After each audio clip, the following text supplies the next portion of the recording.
Shalom à tous les frères et sœurs en Yehoshua Mashiach, notre Seigneur Jésus-Christ.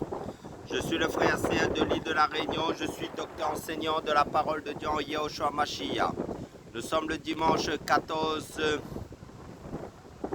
décembre 2025, nous sommes dans le sud de l'île de la Réunion, dans la région dite de la Ravine Blanche.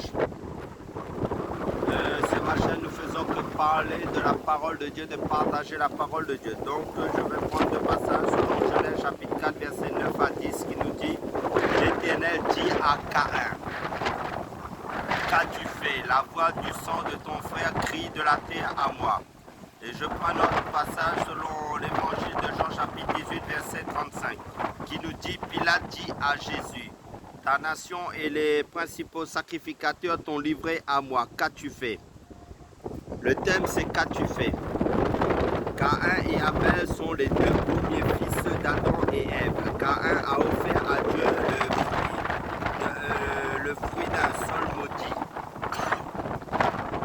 Et Dieu n'a pas regardé favorablement son offrande. Abel a offert par la foi un animal de son troupeau. Et Dieu a accepté ce sacrifice qui annonçait celui de Jésus-Christ, l'agneau de Dieu, selon Hébreux chapitre 11, verset 4. Caïn contrarié et jaloux de tuer son frère Abel, donc le sang coule en terre.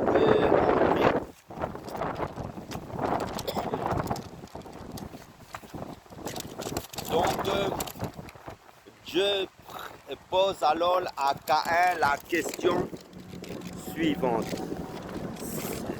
Pose à Caïn cette terrible question. En fait, qu'as-tu fait?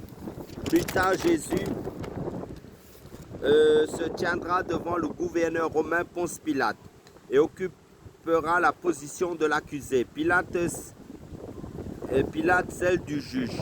Pilate ose demander des comptes au Fils de Dieu et lui pose la même question que Dieu autrefois à Caïn. Qu'as-tu fait? Triste écho, Jésus le juste est comme identifié à Caïn, le meurtrier.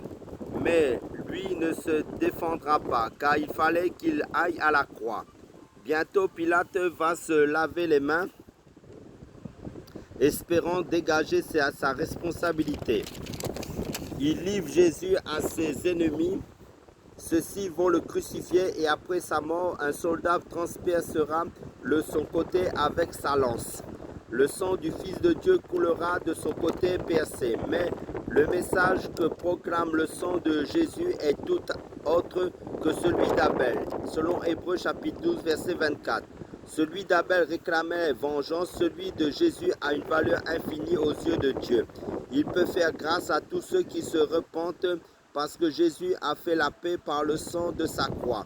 Et son sang purifie de tout péché. Selon Colossiens chapitre 1, verset 20. Et selon 1 Jean chapitre 1, verset 7. Amen, alléluia.